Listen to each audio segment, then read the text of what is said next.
derrière le bureau gris. Madame Dupont-Micheline, secrétariat du bureau de la technique. Le petit panneau imprimé est accroché avec 4 punaises sur la porte 27, au fond d'un long couloir gris. Je frappe, j'entre. Il y a là un petit bout de femme maigre à lunettes et à cheveux gris, penchée sur un bureau gris, en train de tamponner une pile de papier blanchâtre d'une estampille rouge. Elle lève un grand nez pointu dans ma direction avec un regard interrogateur. « Monsieur Pichu, d'Intertechnique ? Je vous attendais. Je veux prévenir le directeur que vous êtes arrivé. » Elle prend le téléphone et compose un numéro.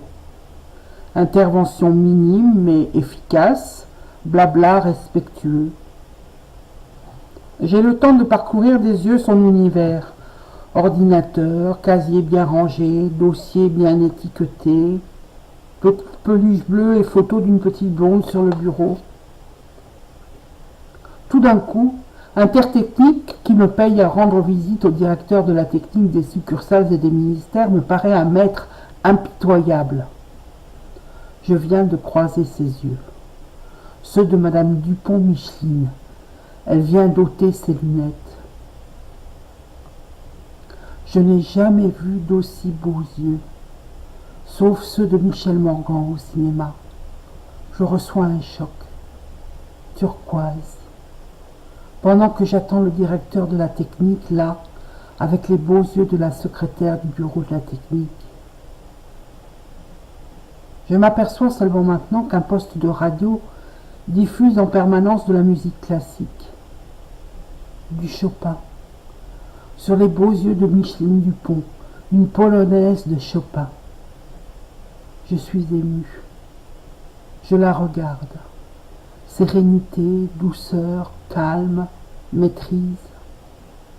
Une beauté derrière les apparences, enfouie dans l'incognito d'un bureau. Elle me sourit, et je la désire soudain pour moi seule. Son sourire est paisible et bon, réconfortant, pas commercial. Elle ressemble à une mamie gâteau et je suis déjà à l'âge de la retraite, me dis-je. Rien n'est perdu, et mes pensées s'élaborent avec une ardeur de jeune homme. Madame, je vous trouve très belle. Permettez-moi de vous inviter à prendre un thé à la sortie de votre travail. Monsieur, me répond-elle, vous êtes le premier visiteur depuis 7 jours dans le bureau de la technique, et vous faites de plus attention à moi. Je crois que je vais accepter en toute simplicité. J'ai passé l'âge des plaisirs qu'on se refuse par orgueil et par bêtise. Vous êtes envoyé par la Providence, à qui j'ai l'habitude de devoir les grandes et les petites joies de ma vie. Des mélons ce mystère autour d'une tasse de thé, soit, très volontiers. Mais je ne dis rien. Elle ne dit rien. Et entre dans la pièce un homme de haute stature avec la mâchoire carrée, le directeur. Je cherche désespérément à lire dans les beaux yeux bleus une dernière fois, avant d'être englouti par la technique.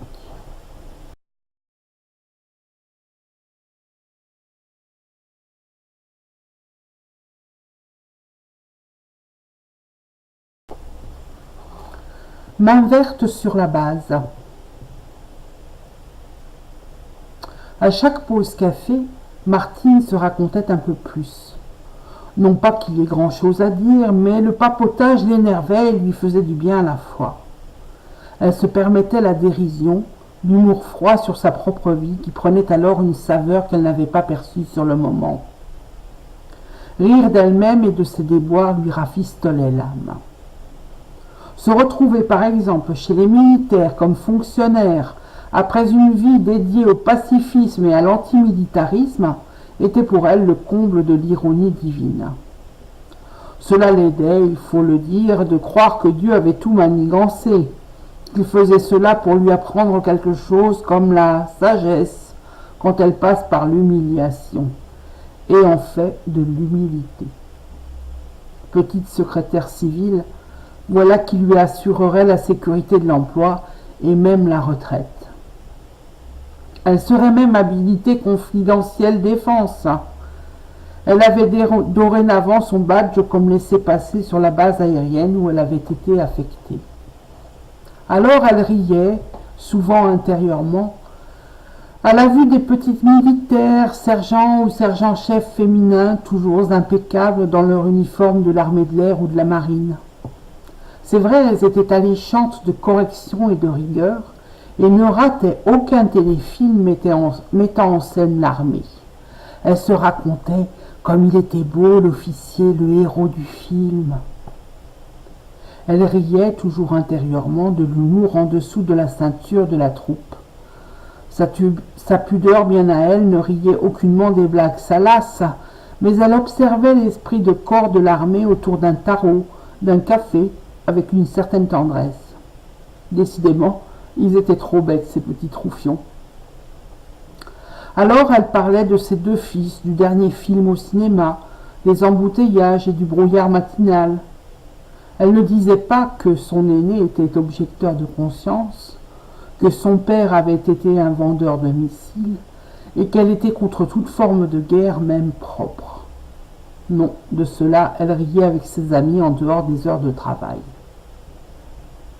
À la pause café, elle riait du dernier bon mot du général qui trouvait que les civils étaient décidément déguisés en civils.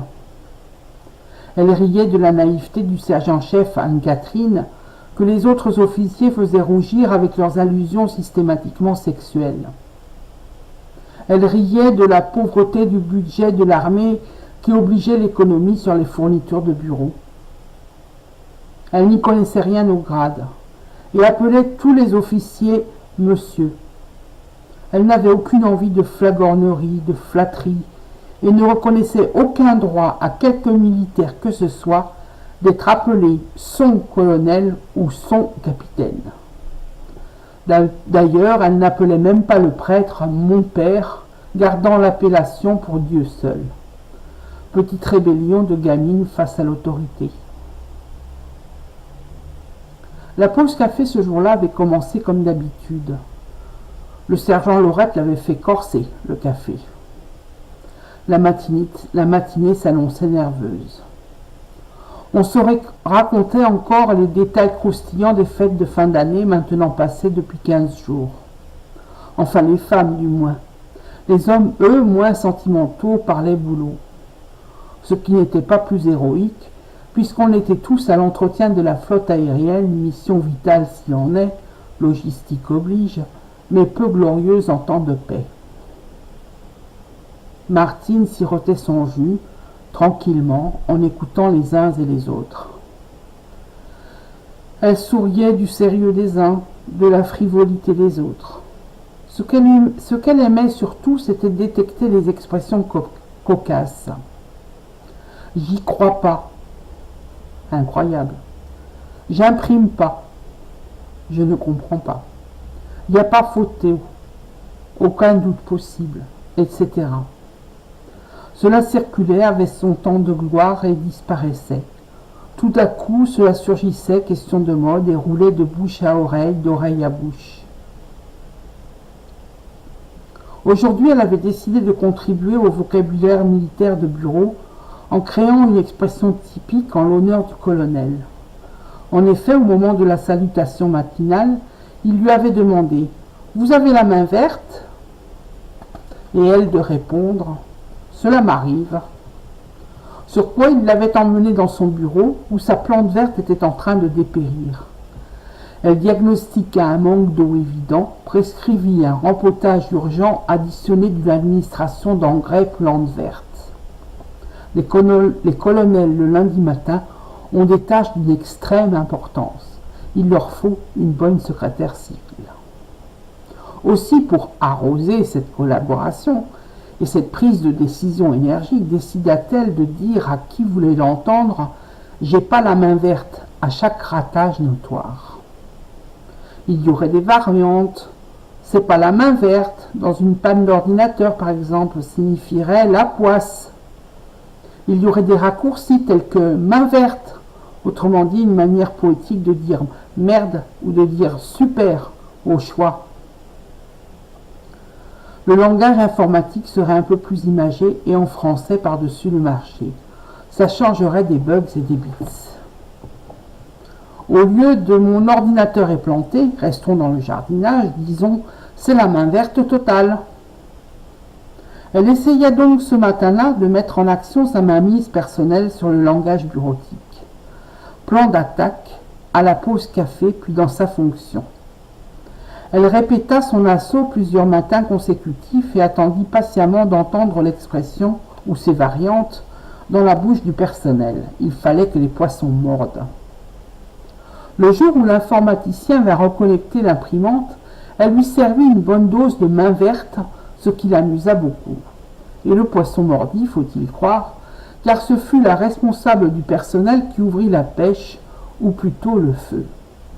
Elle était particulièrement douée pour les expressions mode, et avec son petit accent parisien, elle les rendait d'une manière sublime. Alors que Martine la questionnait sur sa prime d'installation, elle lui décocha un « Vous avez la main verte, le délai d'obtention a été minimum ». Victoire évidente, mais pas encore décisive. La pause café était le moment le plus propice pour savourer la victoire totale. Il fallut attendre encore un temps qui lui parut interminable, mais pendant lequel Martine œuvra en beauté à grand renfort de mains vertes fort judicieusement employées. La photocopieuse tomba en panne dès le matin. On attendit le réparateur toute la journée. Le lendemain matin, il n'y avait toujours rien réparé et le service logistique fut paralysé. Les secrétaires allaient et venaient au pas de charge entre les étages où ronronnaient des photocopieuses auxiliaires. À la pause café, tout le monde parlait de la panne à sa manière. Main verte totale sur le service, en quelque sorte, se dit Martine en riant sous cape. L'adjudant-chef Trouillet, le capitaine Delarue et le commandant Picot étaient en grande conversation sur l'inefficacité du service de dépannage et sur les mesures à prendre à l'avenir.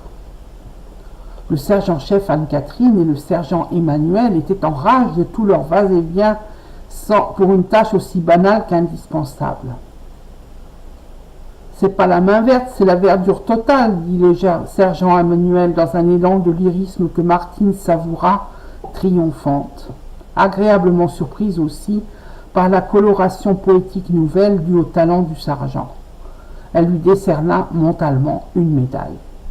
Et d'un air détaché, elle lança ironiquement. « Main verte sur la base, alerte générale, la photocopieuse est dans la verdure et le service logistique aussi. » Elle rira.